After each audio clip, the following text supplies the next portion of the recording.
मित्रों नमस्कार। मैं ओपी शर्मा, ज्योतिष आचार्य, नई विद्या ज्योतिष परामर्श केंद्र में यूट्यूब चैनल के इस ज्योतिष ज्ञान के कार्यक्रम में आपका हार्दिक स्वागत करता हूँ। विभिन्न ग्रहों के उपायों के बारे में, निर्बलीय ग्रहों के किस तरह से हम उपाय करें और उससे लाभ उठाएं, इसके कार्यक्रम में हम सूर्य से लेकर शनि तक की चर्चा कर चुके हैं। आज हम राहुदेव यदि कुंडली में अच्छी स्थिति में नहीं है और वह जातक को पीड़ा दे रहा है अपनी अंतरदशा महादशा में, तो हम किस तरह से उसकी रेमेडी करें, उपाय करें, इसके बारे में आज चर्चा करते हैं। तो राहु का सबसे पहले हम उसके कारकों की बात करते हैं। राहु जो है, राहु कठोर वाणी, दादा नानी, नीच लोगों से मित्रता, काला जादू, प्रेत बाधा, भय, पागलपन, पक्षाघात, स्नायु तंत्र, कुष्ठ रोग, पाखंड, सांप, कपट, ठगी, दंगा, विष, बेहोशी, कारावास, चुगली, छल, चोरी, डकैती, नीच कार्य, राजनीति, पाप कर्म, दुर्भाग्य, बिजली का करंट, विलासिता, अनुसंधान, उर्दू, विदेश गमन, सूजन, जासूसी, वेश्यावृत्ति, शराब, जुआ, गंदी भाषा, कोड़, भ्रम, सांस की बीमारी, भ्रामक तर्क, विजाति, विदेशी, गतिशीलता, अचानक विस्फोट, विधवा, चोरी, दृष्टता, त्वचा की बीमारी, खुजली, एक्जिमा, चेचक, हैजा, शरीर में तेज दर्द, शरीर के किसी भाग में सूजन, जहर, यात्राएं, धार्मिक तीर्थ यात्रा इत्यादि का राहु कारक होता है। राहु जब भी फल देता है, चाहे वो राहु अशुभ फल देगा या शुभ फल, राहु अचानक से फल देगा, विस्फोट करेगा। राहु जो कुंडली में, हॉरोस्कोप में जो कारक होता है, वह तृतीय भाव में, षष्ठम भाव में, दशम भाव में, 11वें भाव में राहु कारक होता है। यहाँ इन भाव में जब राहु होता है तो बहुत अच्छे फल देता है।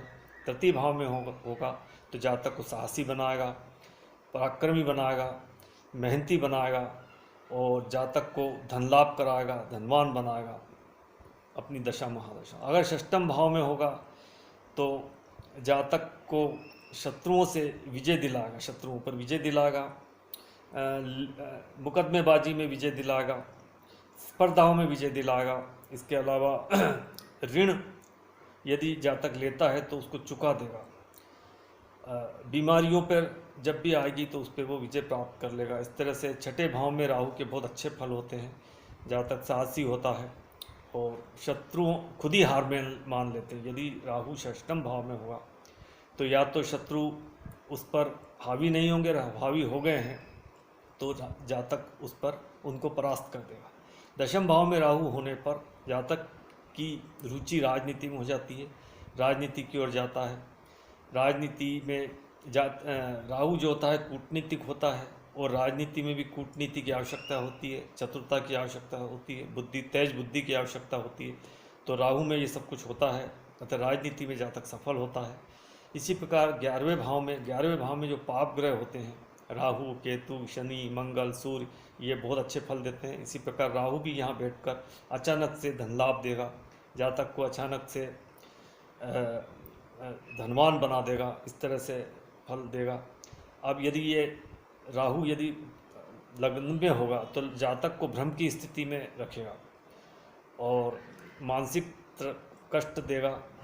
इसी प्रकार द्वितीय भाव में होगा तो जातक की वाणी खराब कर देगा, कटु वाणी कर देगा, कुटुंबों से बनमुटाव कर देगा, धन जमा नहीं होने देगा। तृतीय भाव में जैसे कि बताया कि बहुत अच्छे फल देता है, साहस पराक्रमी बनाएगा, धनवान बनाएगा।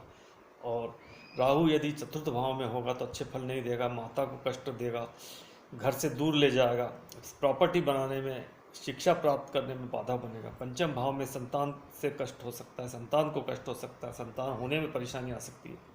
जातक की बुद्धि काम नहीं करती है, डिसीजन पावर उसके कमज़ोर हो जाते हैं। षष्ठम भाव में जैसा कि बताया राहु बहुत अच्छा फल देता है।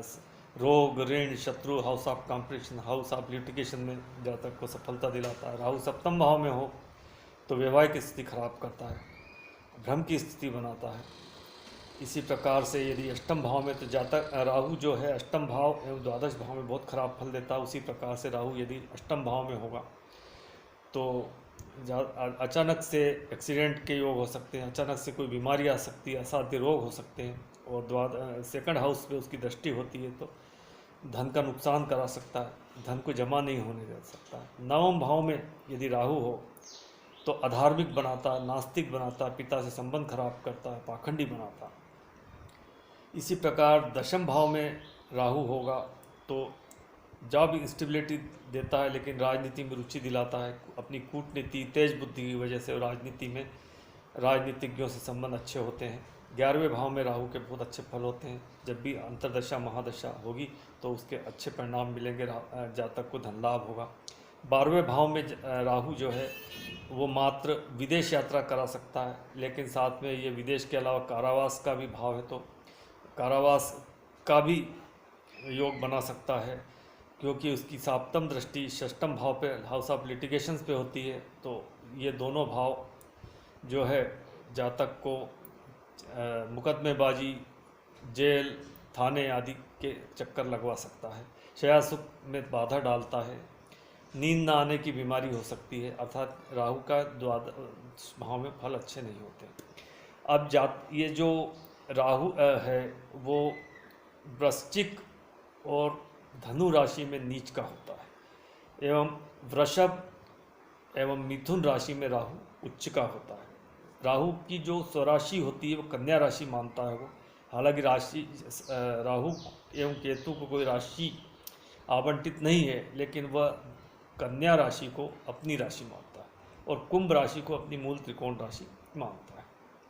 राहु की महादशा जातक को राहु से कष्ट कब होते हैं? जातक राहु की जब कुंडली में अच्छी स्थिति नहीं हो, अशुभ स्थिति होती है और उसकी राहु की महादशा आ जाती है, या गोचर में स्थिति खराब हो जाती है, या राहु सूर्य चंद्र ग्रहण में हो का उसका योग हो, या अंगारक योग में हो, या शापित दोष में हो, या अनिष्ट युति हो, कुंडली में गुरु के साथ हो, चंडाल योग बना रहा हो, शुक्र के साथ अभोग्य योग बना रहा हो, या बुध के साथ जड़दोष बना रहा हो, आदि के साथ हो, तब यह राहु नीच का हो, या अष्टम भाव में हो, या द्वादश भाव में हो, तो राहु जातक को अपनी महादशा अंतर्दशा में कष्ट देता है। तो हम राहु को किस तरह से उपाय करें, पूजा करें, ताकि उन कष्टों से, उन तकलीफ़ों से जातक को मुक्ति मिले, निजात मिले, तो इसके लिए कुछ हम उपाय के बारे में चर्चा करते हैं।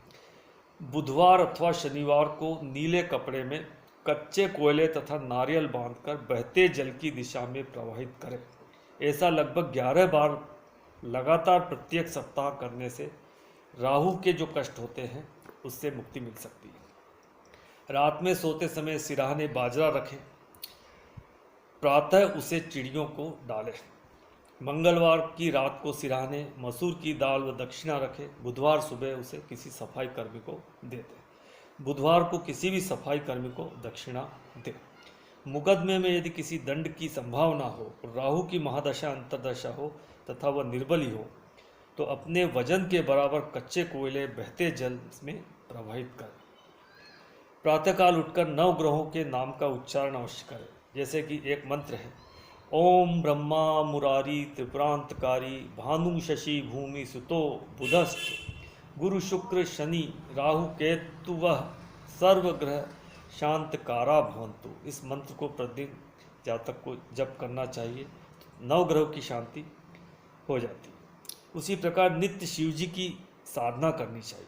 प्रतिदिन शिवजी की साधना आराधना करने से राहु के कष्टों से मुक्ति मिलती है। दवाइयाँ खाते समय उसकी एक्सपायरी डेट जरूर देखें। कंबल का प्रयोग बिल्कुल न करें। राहु की यदि कष्ट हो रहा है, राहु की अंतर्दशा महादशा चल रही है और राहु जैसे कि बताया 8वें 12वें भाव में हो या लगन में बैठे हो, या तो हमें कंबल का प्रयोग बिल्कुल ना करें। प्रत्येक वर्ष काला या नीला कंबल बुधवार या शनिवार को दान करें प्रत्येक वर्ष। घर में खाली डिब्बे, खाली बोतलें, टूटी बाल्टी को आदि कचरा इकट्ठा न होने, इससे राहु की प्रॉब्लम बनती है। किसी से बिजली का सामान उपहार में न लें, क्योंकि राहु खुद बिजली का करंट होता है और बिजली का सामान यदि उपहार में हम लेते हैं तो राहु की समस्या हम लेते हैं, ये मान लेते हैं। वाहन ध्यानपूर्वक चलाया जाए। राहु की जब समस्या कुंडली में होती है तो हमें वाहन ध्यानपूर्वक चलाना चाहिए, क्योंकि राहु अचानक से कष्ट देता है, एक्सीडेंट आदि का योग देता है और अचानक से देता है। इसलिए राहु की समस्या वालों को वाहन ध्यानपूर्वक चलाना चाहिए। ओम राम राहुए नमः मंत्र की प्रतिदिन एक माला का जातक को जप करना चाहिए। इस माला से राहु की समस्या का हल होता है। इसके अलावा भी कुछ राहु के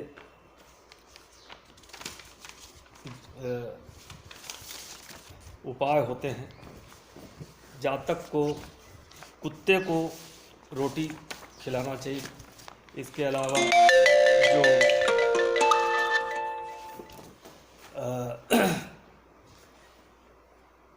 गरीब लोग होते हैं, गंदे कपड़े फटे कपड़े पहने हुए, उनको खाना खिलाया जाए, उनको कुछ रुपये पैसे दिए जाए, उससे भी राहु की शांति होती है।